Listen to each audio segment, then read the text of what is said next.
With MMA fighters, there's usually something wrong with us to be fighting. I think sometimes when you do get into that losing area, sometimes you're trying not to lose rather than trying to win. What sport do you think is tougher, Rugby League or MMA? You absolutely suck! Welcome to another episode of Trash Talk. I'm Jon-Bernard. This is Nick, where we bring you the combat sports news. Very special guest in the studio today. We have former light heavyweight Tyson Pedro with us. Light heavyweight in the UFC. Now pro boxer here in Australia and worldwide. Tyson, thank you for coming in. How has the transition been post-UFC? What's been happening? No, thank you very much for having me, boys. I'm glad we were able to get this over the line. Yeah. It has been definitely a mission. There was a lot of things that I knew would happen, but there was also like a few things that just I wasn't expecting. So there's differences obviously in the training. That's one thing. A lot of overuse on the shoulders, but I think the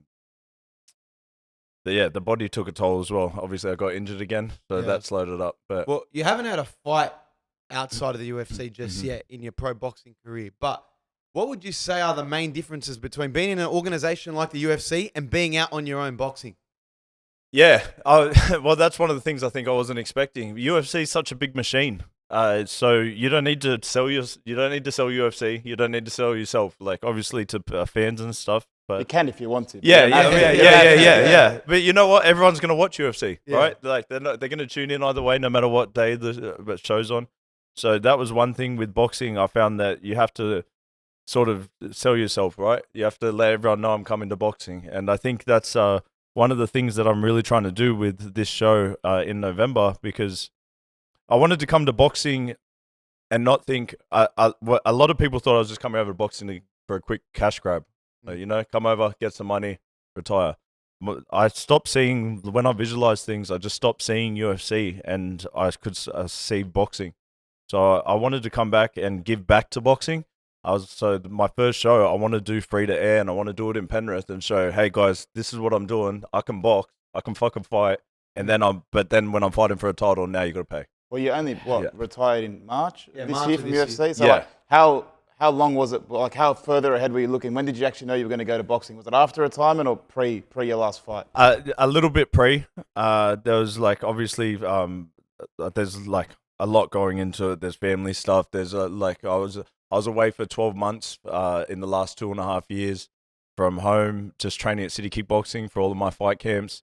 But I think a big part of it was after Sydney. That was like the pinnacle. I remember after I did my celebration, and it was exactly how I pictured everything. I visualized everything. Him laying in front of me, doing the samurai sword, chopping him. Like everything I imagined was in that moment. And in the home crowd, I was like, the only thing bigger than this is a title fight, right? That was the perfect moment for me in UFC. And I think that was around about the time when I couldn't still see UFC.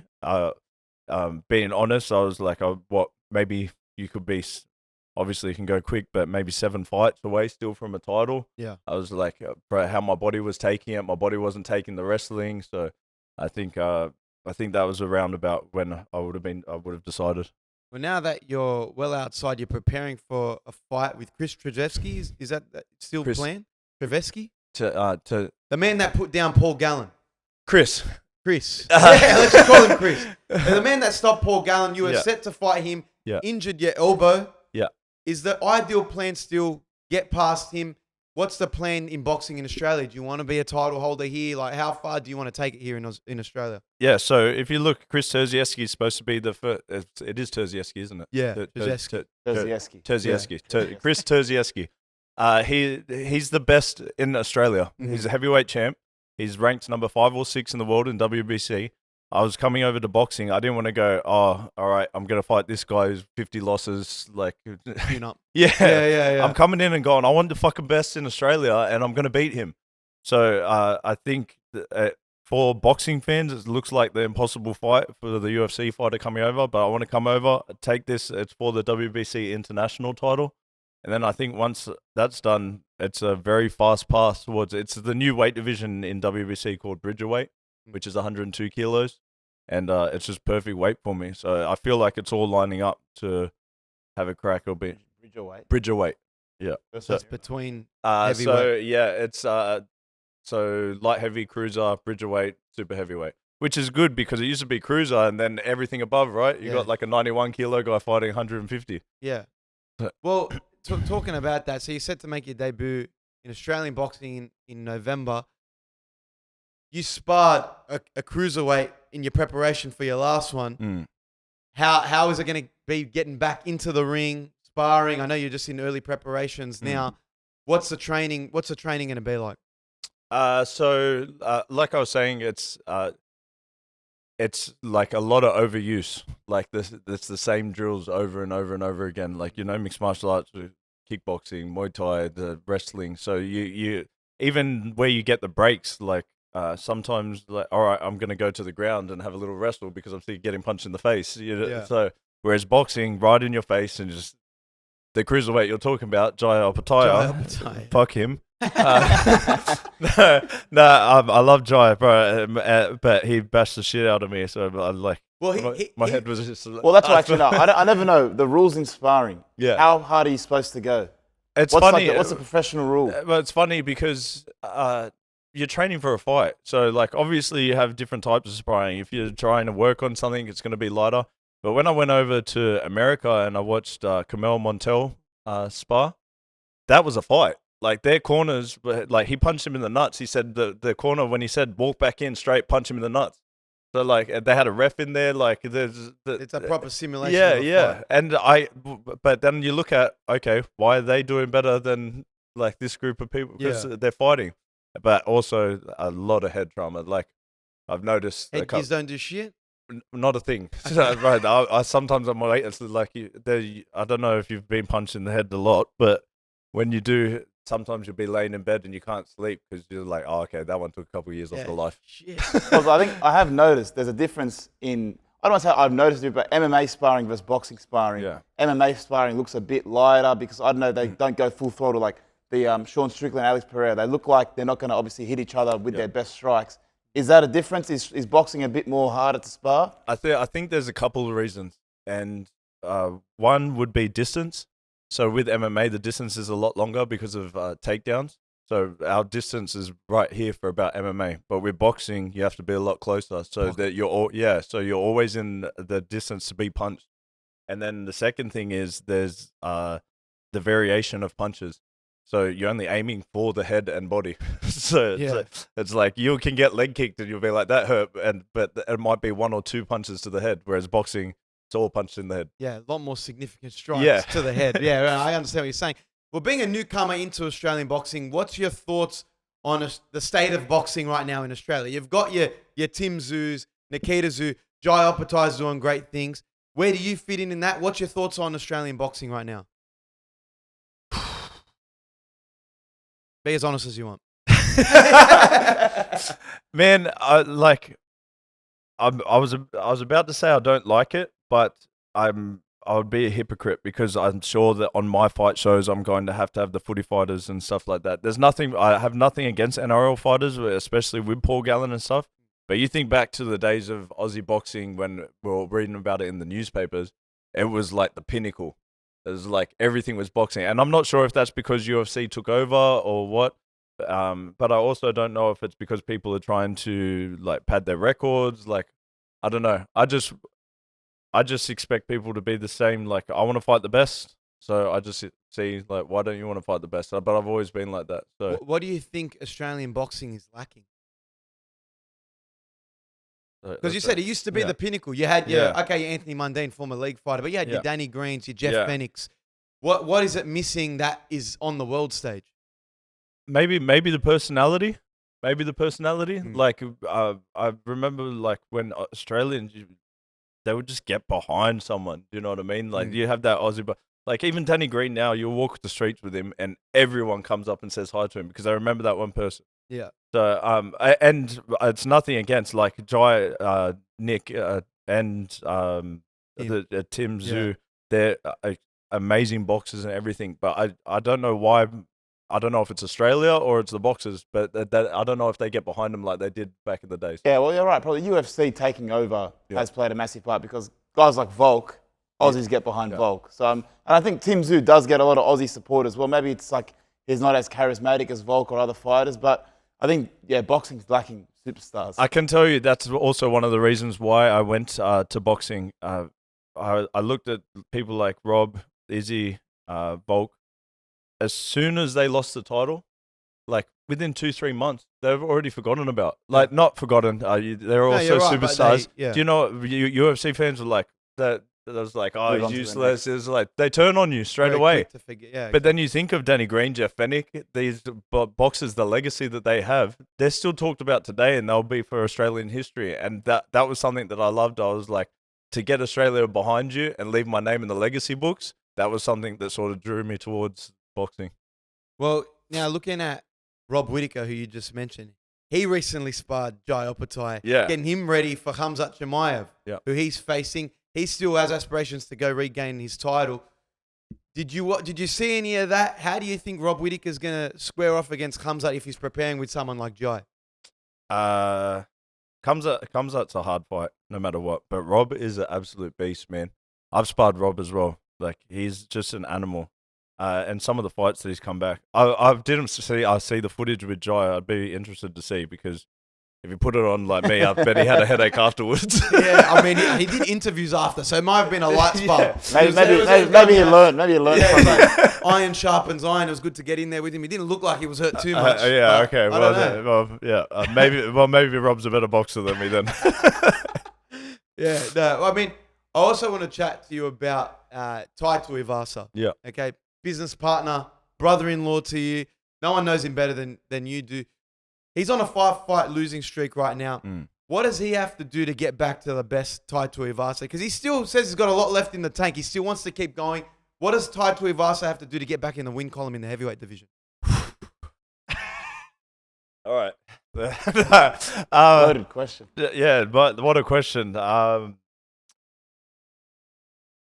been on losing streaks as well, and I won't speak on him too much because it's his point to say what he thinks. But I think sometimes when you do get into that losing area, sometimes you're trying not to lose rather than trying to win. There's so much pressure, man. When you're this is why we were so close as well, because the feeling of losing in front of hundreds of thousands, possibly millions of people, and like the pressure of being away and everything starts going on you. So, to be honest, I can't tell you. He's in a very hard division at the moment with a lot of killers. So I couldn't tell you, but maybe just like keep like pushing on Amazing Race, like. Yeah. How come you weren't the partner? That's what I want to know. I wanted to see you on Channel 10. No, bro, that's I got Gladiator. Okay. I messed up on that one. I'll get that. That was a loss. That's 1-0 for Tai. But bro, he's killing it at the moment on that. To be fair, like we said off camera, in his defense, the people that he's lost to on this losing streak, Alexander Volkov, Cyril Gane, Rosenstrike, it's not like he's versing nobodies. This is what I mean. When people tell me that he's on a losing streak, I was like, yeah, against the best people in the world. It's like, yeah. So, there's not many people in the world that can actually stand up, go toe-to-toe with these guys, and let alone actually try and compete. Yeah. So but how has he been? I mean, like, you know him very well personally. How has he been, coming off this, string of losses? He is the same person he always is. But like, I think even if he wasn't dealing with it, you wouldn't know. Yeah. So do you know what I mean? Ty's pretty headstrong. Yeah, Tai is. He's gonna do what he's gonna do no matter what. So, yeah, it's all up to him. But it's not an easy game, brother, that we're in. Yeah. So now you mentioned rugby league boxers coming into boxing. Yeah. Right? We've had a lot of rugby league guys turned MMA fighters. I mean, you got Volk, you got Tai, a few others. What sport do you think is tougher, rugby league or MMA? Rugby league. Really? Yeah.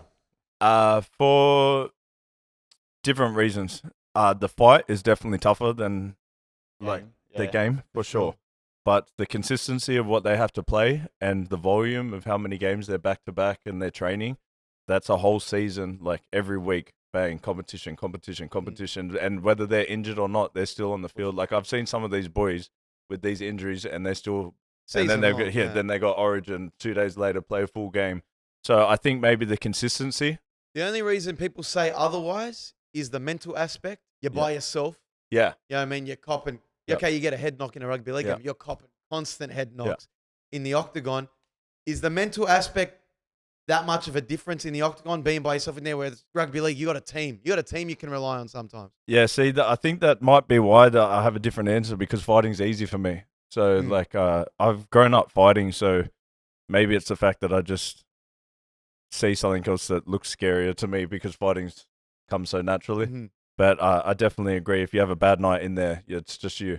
Yeah, well, I'm thinking like you match it up. Both have disgusting forms of cardio. Both you got to be like terrible. Yeah. One, you got to actually fight and be on the field. You're going to probably cop more head knocks. Whether you're a wrestler or not, you're still going to cop a head knock. But then rugby league, maybe it's just you're training week after week. UFC, MMA, there's 6 months maybe between fights. Maybe that's the only easier aspect. I think that's the only thing, because when we're in camp, it is hell. Full on. Yeah, it's hell. And especially at City Kickboxing, they had some of the highest volume training that I've done in like any other camp. I've trained in quite a few top gyms, and that was the heaviest. One, I couldn't keep weight on, and two, the most pain I've put my body through. So like rugby league players aren't cutting weight for a game. That'd be pretty tough. I Yeah, feel like that's Oh, always going to be much harder. I'll tell you off camera about a funny rugby league player that can't wait. You're a Penrith Panthers fan. Yeah. They're 3-peat, going for 4-peat. Yeah. You and Ty always get into games. Yeah. You got Drink West with Nathan Cleary. Yeah. Is this Penrith Panthers the best modern day rugby league dynasty? Yeah. It's a good time to be a Panthers fan. Sure. I'll tell you that much. Yeah. I told Nathan, I was like, just retire if you get the 4-peat, brother. Like, wrap it up. On top, do the Seinfeld. That's it. Retire at the top. Yeah, man. But it's such a good atmosphere. Well, obviously in Penrith, but it's always good when you're winning. Yeah, for sure. If you were to be a rugby league player, where would you play? I know you have some family members that played rugby league. Yeah, I played second row. You played second row? Yeah, the brothers. Yeah, second row, just tackling non-stop. Yeah. Taller, bigger body. Yeah, How's your ball skills? Because you're yeah. it didn't cross your mind maybe to leave UFC, cross over into rugby league? Yeah, never.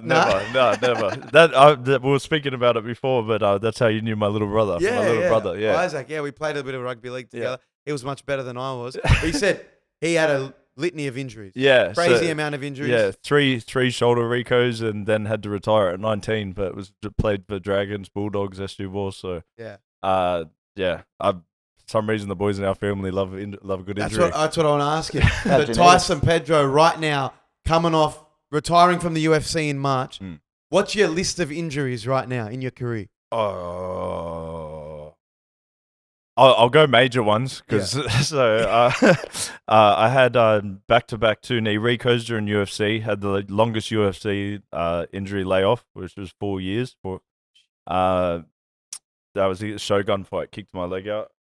The surgeon put it in the wrong tunnel, so we went first sparring back, it just blew out again. So and then meniscus cut out during that as well. Then they cut my IT band out and looped it. Then fully fractured fibula. My ankle was turned around the other way. Full dislocation. That was another messed up surgery. I went to go after 6 weeks to find out if I could go back in, and the bone had moved out towards the skin. You're getting the wrong doctors, mate. That's 2 failed surgeries. You need to be going to the best of the best. That's why you spent 4 years on the shelf. Bro, one was in Toowoomba, one was in Penrith, so you tell me. You need some Bondi doctors. Yeah. And then my last major one was fully shattered humerus. So as I've gotten to punch, so many injuries from arm bars and kimuras that everything was torn on the inside, and it just let go and shattered bounced off the other way. So they cut off my humerus and reattached the ligament.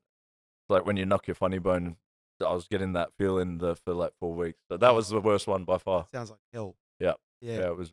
You still want to fight after? Yeah, you still want to fight. Yeah, bro. I don't know what's wrong with me. Hey, well, that's what I say. So you've accumulated. It's taken a toll on your body. You're now getting into boxing. How does the body feel now? Yeah, amazing. I don't know. I think the thing with me, fighting is the only thing that keeps me. Well, not only thing, but like my motto is peace through violence. Like because the only time that I'm at my calmest, where I have tunnel vision, is like when I'm in that octagon. There's no problems outside. I only have to kill you. So it's like that's the only time that my mind is the clearest and most focused. So like with sparring, with training, that's always been my outlet since I was a kid. Like when I'm in the gym, I'm calm. So It's a happy place. yeah. So getting punched in the face is the most calm I'm in, like in everyday life. Yeah, that makes sense. Yeah. It's something to fall back I feel on. like a lot of fighters give that answer. Just shows they all got a screw loose. Yeah. They enjoy the aspect of getting hit. There's something different. Yeah. Well, I think when your adrenaline's like that high and you're so focused and tunnel vision and like at any moment you can be knocked out in front of hundreds of thousands of people, there's nothing like that clarity, and having that sort of high is addictive. yeah. Well, some wrestlers say the same thing, and they walk out to 50,000 people. Yeah. They never feel anything like that. You're performing as well.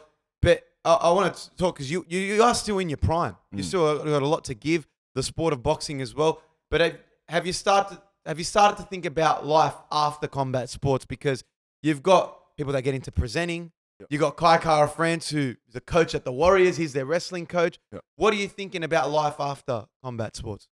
Yeah, I try to do one mission at a time. Like so like I'll obviously I have like all my goals set up that I want to do, but man, life comes at you fast and throws curveballs. So I try not to plan too far ahead. Like most of my days are planned by one session. I'll just get to the next session. Yeah. Because like I had that plan for this fight just before, and then I shattered my elbow, so everything changes at the drop of a hat. But I definitely do have a plan that like I love doing these podcasts and talking, but at the moment it's just Chris Turdieski. Yeah, Chris. We're Yeah. fighting Chris in November. Yeah. You got. I mentioned Karra. He just won against Steve Erceg more recently in Perth. What a Crazy knockout. Bro, what Again, like, underdog. and Steve is a mad fighter, bro. Like So I was told. Fought for the title as well recently. Yeah, and pretty yeah. much people say he won the title. yeah, You know what I mean? yeah, So Karra made easy work of him. yeah. He was like, exactly. He must have been so on. Like the way Yeah. he hit him was just Yeah. great beautiful. win for Kai. We recently interviewed Kai. He said, "Look, you're one of his boys." Mm. Because there was an altercation at UFC Sydney where Manel Kape was on stage. Oh yeah. He was going at Israel Adesanya. Between him, Tai Tuivasa, another one of Kai's mates. Yeah. You're there as well. What was going through your mind when Manel Kape's arcing up to everyone on stage and you're up there with him? Because Karra said if anything had happened, The guy was going to those get boys Yeah, are jumping yeah. in. They're going to kill him. There's actually a bit of a backstory behind that as well, but probably can't tell that on camera. But so we'll do that up. But I actually froze up because I was angry at myself that I didn't catch him because I saw him go to throw the water bottle. So like I was really? a bit angry at myself that I didn't, and I was just like, if you go any, I'm gonna smack you straight in the mouth. Like I think I think it was Justin was sitting next to me. He was like, should we fussy him? Like, should we whack him? But bro, like, One of the tough yeah. He's like, yeah. should we just fussy him? I was like, It would have been very entertaining because let's be honest, you're talking about a flyweight up there, right? yeah, He's got Israel Adesanya next to him, Tougher next to him, yeah, you there, yeah. Tai Tuivasa there as well. Yeah. It's like So two heavyweights. you're going to light take on heavyweight. all of Australia yeah. at once, Yeah. and you're weighing about 54 kilos when your mass combined weight of you guys would be about north of 500 kilos. So I don't know what was going through his mind. Did anything happen off stage afterwards? Nah. I think it all calmed down. There was some apologies and stuff, so it was all good. It was all sorted. But Now, talking about Kai, you're very, tight knit with a lot of the Penrith crew. He's got his crew, the New Zealand Warriors. He's the wrestling coach over there. yeah. Have you ever given any pointers to the wrestling at the Penrith Panthers? I'm sure you've done bits and pieces with them, but what's your thoughts on the wrestling in rugby league, and have you ever helped out Penrith Okay, Panthers? I thought this was a stitch up because you saw me. It's like Ty got me on this one.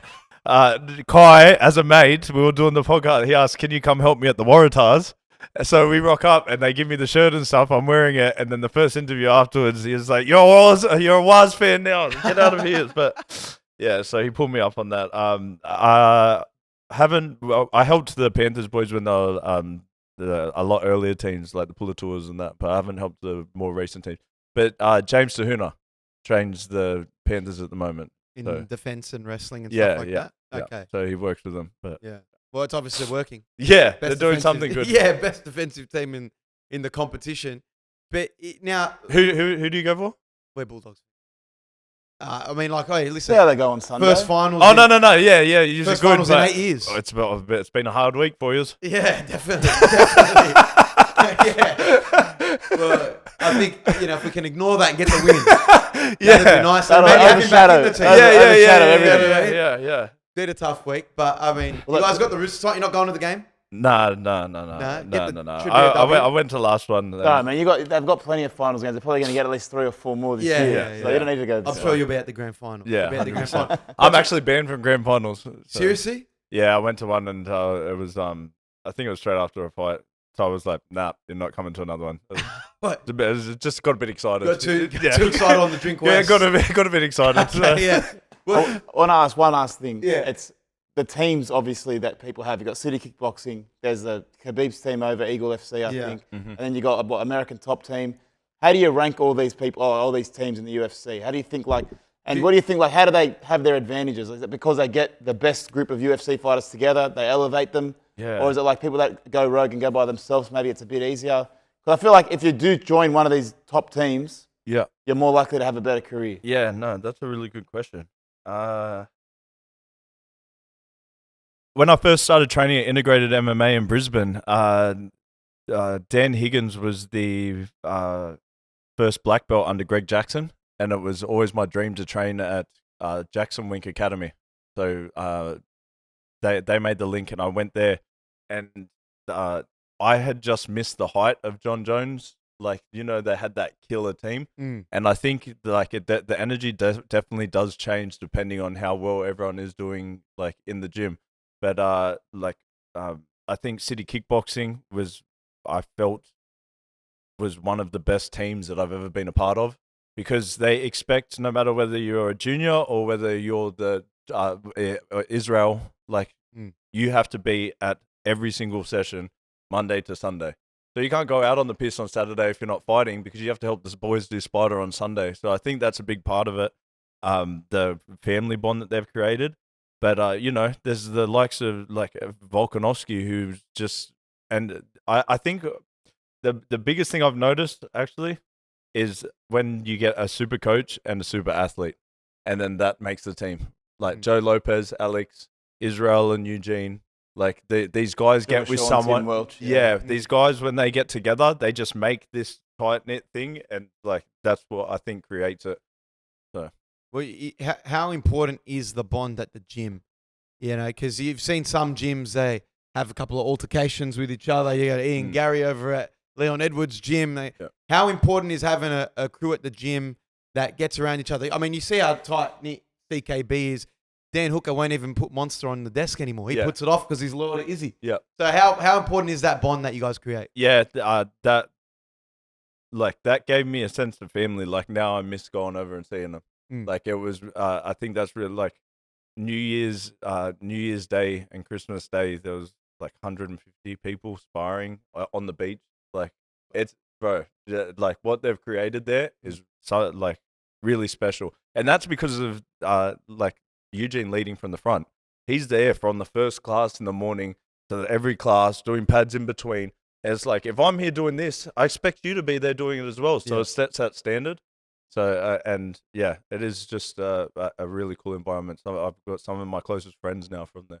It starts from the top. One thing that just passed was the Olympics. There's we got boxing at the Olympics. You got sports like breakdancing at the Olympics.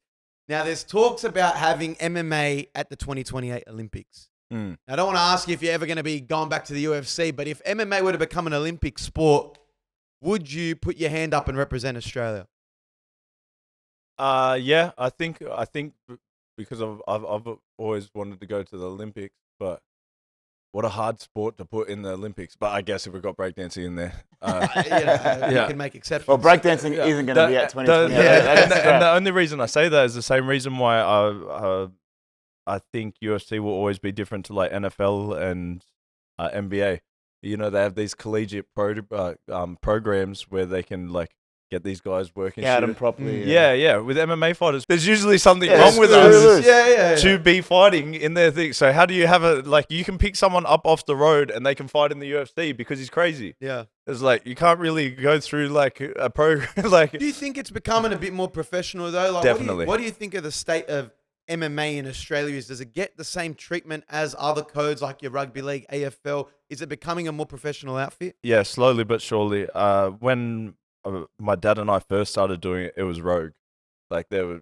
Your dad's one of the first people to bring MMA to Australia. Yeah, and we were making it up as we went. Well, wasn't he? I think I read he was going to get arrested because it's like this should be illegal. Yeah, seriously. because When he started first putting on events. Yeah, Cops wanted to they shut weren't it allowed to down. have the octagon. So Dad was like, "Well, what if I just take the cage walls off?"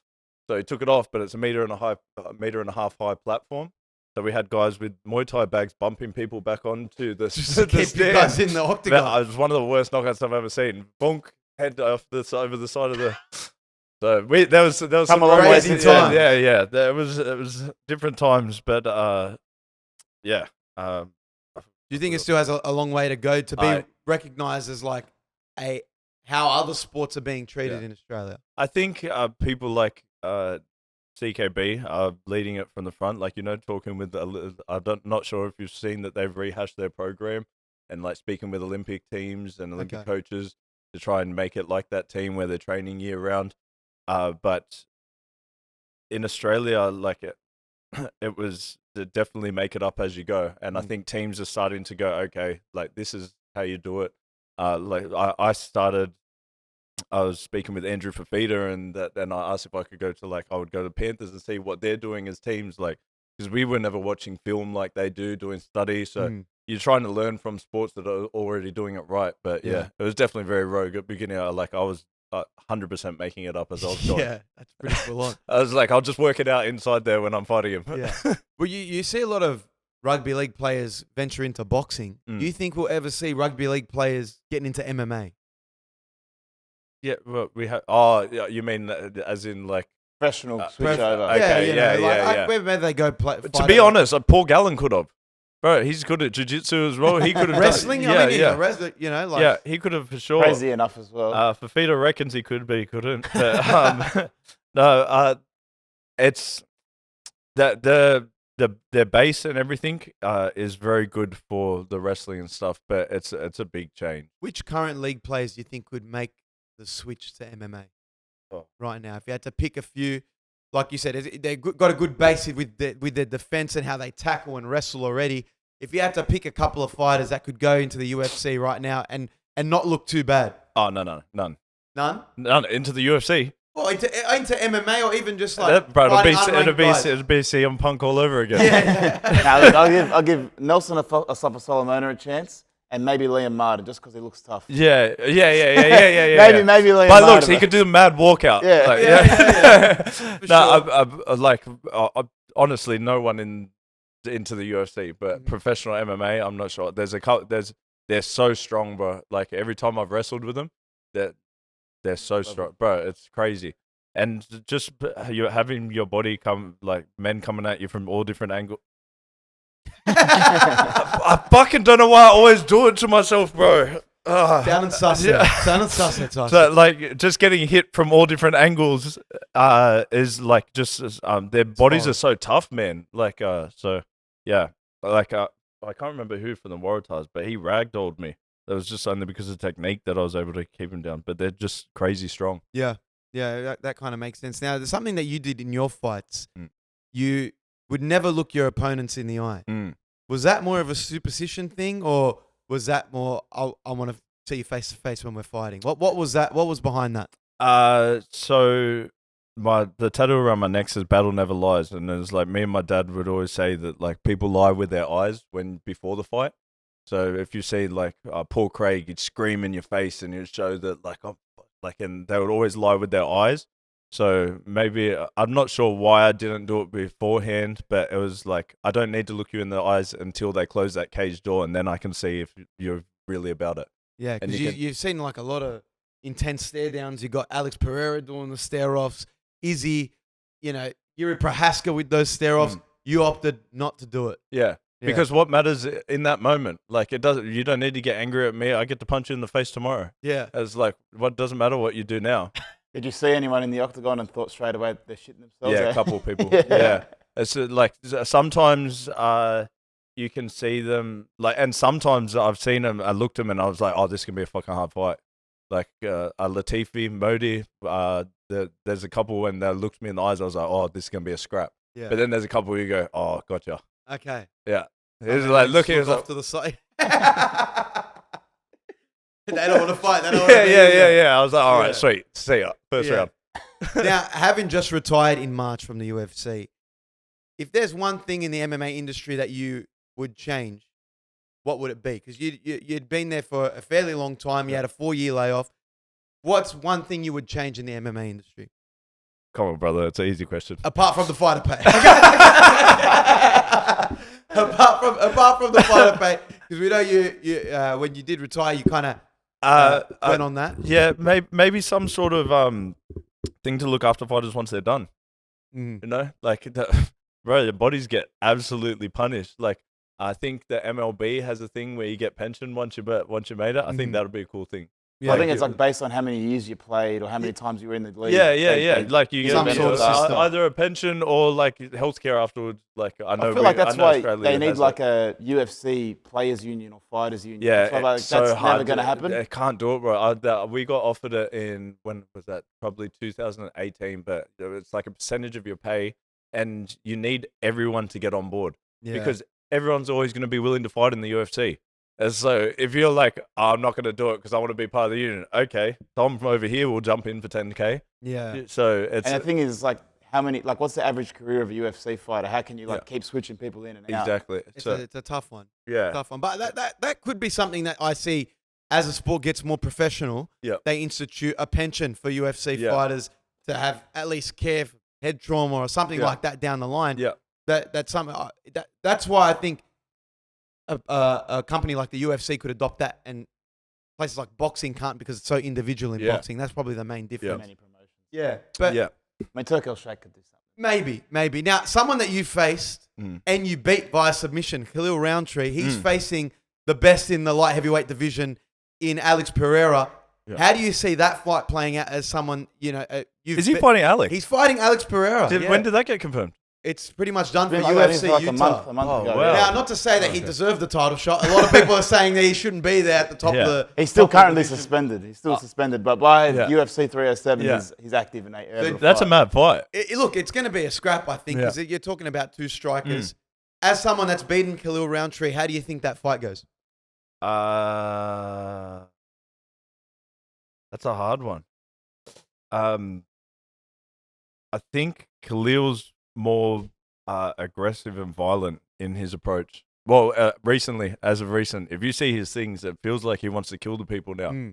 So I think some of those edits. Yeah, like just kicking people in the guts while they're down. Like, but I don't know if I can go against it. You know what? I'm gonna go Khalil because of mentality. Really? Yeah. Only because of mentality. I think Pereira's on this on a bit of a high. Yeah, he's on a high, taking short notice fights. And he's just like driving a Lamborghini, chilling around. Yeah. Like once you get content, like that's the only reason I'm saying it. But I'll go Khalil on that. And also, I want him to win so that I can say I beat him. And that way you can get a title shot. Technically, I'm the champ. That's how it works. Yeah. MMA math. Do you still keep an eye on the UFC and maybe the light heavyweight division and guys that you formerly fought, how that division's going? Not to say that you would ever want to make a comeback down the line. I know you're firmly set on boxing, but do you still keep tabs on the sport? Yeah, of course. I have so many friends in the game. So obviously the CKB boys. I'll go watch it sometimes. I don't watch it. Yeah, I don't watch it as much. Yeah, for sure. Just once I start locking in on something, it's like I'm 100% in. So yeah. Well, I want to hit you with some quick fire questions. Here we go. As we start to wrap it up. But there's been some contention on who's the face of the UFC right now. Yeah. You got people saying it's Sugar Sean. Yeah. You got Alex Pereira. People like say Conor McGregor's still there. Yeah. Who do you think is the face of the UFC right now? As soon as you said it, I thought of Sugar Sean. Yeah? Yeah. I definitely wouldn't put Conor McGregor. like Been out of the game too. yeah. Not he did the biggest stuff for Yeah, UFC, but for at the sure. moment, the first person that came to mind was Sugar Sean. Why Sugar, do you think? He's just what I don't want to say what kids love, but like young kids coming up, they see that and they're like, "That's cool." Like, do you know what I mean? He's got the funky hairdo. He's like, do you know what I mean? Like Driving the nice cars. young males. Like it's what Conor McGregor was doing before. And he gets the social media aspect. Yeah. You know what I mean? He's got his own podcast. He's always promoting himself in the right ways. He's with the Happy Dad crew as well. Like, I think you're right. He just gets it. Yeah. But for me, I'm a fighter's fighter. I like the guys that like just come in for war. Yeah. Like I like how Pereira does it. Like he's there. Oh, actually, he's changing now as well. He's been a social media influencer as well. He's doing the skits. Yeah. I think it kind of comes You have with the to. game. You have to, brother. You got to make your money when you can. Yeah. We're not. Merab's done it. Yeah. doing it. Merab was, but he got good at it too. Yeah, bro. He's doing these good skits. He's even dancing. Like, he's getting good. Yeah. Yeah. Got a lot of help from a lot of female cast members. Yeah. Well, that's coming up this weekend. By the time we put this out, the Sphere will have been done. Yeah. But they're going up against boxing. As someone that's in boxing now, who do you think outsells each other? UFC at the Sphere or Canelo Alvarez main event? What an interesting thing to do. Like, what? Like, I was thinking about it, and it must just be that Canelo has too much money, because why would you try and either way you lose money? Yeah, both people are going to lose money. No matter what. So I think you said Canelo did it afterwards. Yeah, they both have too much money to care about each other. So I think it's just going to be distinction of who likes boxing and who likes the UFC. Obviously, right? Like, but I don't know why they would do that thing with Mexican and try and split it, but someone's losing money either way. Pay-per-view numbers wise, worldwide, because I think people in Vegas, we've got confirmation the Sphere's pretty much sold out. It's going to be the highest gate for the UFC of all time. $23 million, which is crazy. Yeah. I think UFC. Worldwide, UFC. I think so. Like, maybe it's just the algorithm on my Instagram, but I've seen a lot more of the Sphere than I have of Canelo's Well, I think fight. I never see any or barely any boxing. On my TikTok or Instagram. So is that our algorithms or is that the actual media? Yeah, it might be our algorithms. It might be our algorithms. Well, it's like, can you name who Canelo's versing? Yeah, but I can't pronounce it. No. Yeah. It's like Trzeski for me. Yeah. Right. If I can't name my own fight, you can't question me on Canelo's. Yeah. Well, I want to ask you for quick fire questions, but the most underrated UFC fighter at the moment, who would you think it is?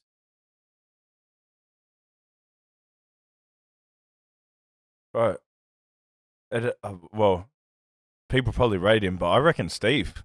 Usyk? Yeah. Even coming off a loss? Yeah, bro, he's like, when I've watched him, I was so impressed with his skill set and like how he does everything well, but like, it's just so unassuming. Well, people really counted him out. When he fought Pantoja, like, who is this guy coming in? He hasn't really fought anyone. Yeah. And he's getting a title shot. And then he performed against Alexandra Pantoja. Yeah. You're right, but he is so unassuming. He looks like a 9-to-5 office worker. Yeah. So, and then Kai smashed him. Yeah. But That's why I feel like Kai kind of took that underrated tag. no, Kai but Kara's probably the most underrated. Yeah, I would say, what are your thoughts on the flyweight division? Because there's been a lot of criticism of that. People maybe should be moving up. They were going to cancel. Is that flyweight? Flyweight, yeah. Yeah, well, I couldn't really tell you how many of the flyweights. Yeah, not the fighters. Do you think it's like, do you think it should be a division in the UFC? A division in the UFC because they're talking about. Well, Kai's in there, so of course, keep it. Keep my boy in there. Yeah. And in terms of your outlook on boxing, we've said there's the face of boxing right now in Australia is Tim Tszyu. Is your ultimate goal when you're looking down you've said you have your vision to be the face of boxing in Australia? I don't care about being the face of boxing in Australia, but I'd like Australia to be behind me, 100%. Yeah. I want Australia to be able to go, yeah, we're with that guy. Okay. Do you know what I mean? Like, we're backing him.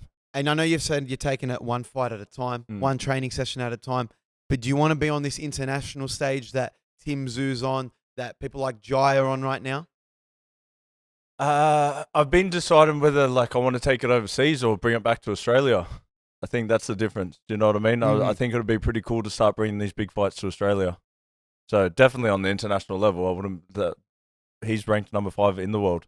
So it's straight onto the international level. But I've been deciding whether I try and bring it back to Australia and make these big Or shows. you rep Australia exactly. overseas. Yeah. That's probably the only thing that. Now, Good dilemma to have. Yeah. last one, I want to have a quick overview of the light heavyweight division in the UFC by yourself. I want you to tell me if these guys are contenders or pretenders in the light heavyweight division, starting with Jiri Prochazka. He's a champ, right? No, so he just lost. Oh, yeah. Contender, obviously. contender. Yeah. But coming off a pretty big loss, doesn't know where he wants to fit in, could see himself maybe going to middleweight. Really? Yeah, do you still think he is a contender in the light heavyweight division? Yeah. Oh, that's actually a hard question because he didn't look too good in the last one, did he? Yeah, it was a scrap there. Yeah. We're inside of 2 I'm rounds. not saying anything bad about him because I like him, so I'll stay with contender. Okay. Magomed Ankalaev, who was set to probably be the number 1 contender, but is taking a fight at UFC in Abu Dhabi, and probably I would say the scariest opponent for Alex Pereira because of his wrestling. I can't picture who that is. Yeah. Yeah, but I have a. One of the Dagestani fighters. Yeah. Got the beard. Yeah. Kind of long hair. Knocked out Johnny Walker. Yeah. Had the weird fight, didn't they? Where something weird happened in there. Yeah, it was kind The of last, was that Johnny Walker? last year in Abu Yeah, Dhabi. nah, contender. Yeah, Carlos Uberg. contender. Contender? Yeah, bro. He's Yeah, contender. Jan Blachowicz. oh, that's a hard one, man. Because like obviously he's a contender, but is he on? I don't want to say nothing bad about these fighters, but they're all having their crack. Like, They're all ranked fighters, so they're all contenders. It's whether when we say pretender, it's like, can they win the title? Yeah. Do you? Well, maybe I think Jan might be on. Like, is he getting old now? Getting up there. Yeah. And yeah. But again, he's like, he could get a title fight, one more win, or even next in I'm line. saying You if never someone know. like Khalil's getting a title fight, you really Yeah. never know. And I want to talk about last as we wrap it up. Drink West. Yeah. It's something we've seen you guys sing the Shannon Knowles song. Mm. People in Australia love getting around it. It's you, Nathan Cleary, Tai Tuivasa. Where are we at with Drink West? It's one of the things that you do outside of fighting. What's been happening with Drink West, and can we get some? Yes. Yeah, definitely. We'll figure out where we can send it to you boys. Yeah. But it's been really exciting, man. We'll be starting a new podcast with so make sure all of you guys come watch it. Yeah. Just Make sure you pick it snatch up. some viewers. And so starting a new podcast with Nathan, myself, and Ty, and one of our other business partners. But we brought out a new drink, and it's one of the best drinks that I've ever had. But so I just had to stop drinking it because What is it, like a seltzer or something? a blue lemonade. Okay, yeah. Bro, well, I'll see if we can get use that because it hasn't been launched yet, but we're about Alcoholic? to. Yeah, but we're about to launch it. You can't So- have that in the next 2 months. Nah, I can't have it at all because you can't have one. Yeah. So we're about to launch that, and I think that people are really gonna like that. So Drink West has been a really fun thing to do with friends, especially when we had no idea what we were doing. Yeah. And how do you guys come up with the ideas for marketing? Because we saw the Shannon Knowles stuff. I know you're really tight with Ty and Nathan. Yeah. It's going to be you three on the podcast together. Yeah. So honestly, like we have obviously a full marketing team, but like Ty's a pretty good. Like he's a marketing Brains of the genius, bro. operation. He knows. Really? Yeah, he knows what to do. But where he lacks in some areas, he's very good in other areas. Like with all of us. So his marketing is genius when he comes. Yeah, well, I think we're going to come past the gym. Maybe we'll say Oh hello. yeah, mad. That'll be mad. Come down. We'll eventually have a chat with Ty. Hopefully, I know there's UFC Sydney coming up, probably in February. I hope he's going to be on there. Yeah. He gets the W. The boys are going, well, you got your fight coming up in November, so I'm sure we'll see you till then. But I want to say thank you for coming in. Hopefully you get this dub and bring some prominence back to Australian boxing. Thank you so much, boys. It was really enjoyable. Thanks for having us, Appreciate it. brother.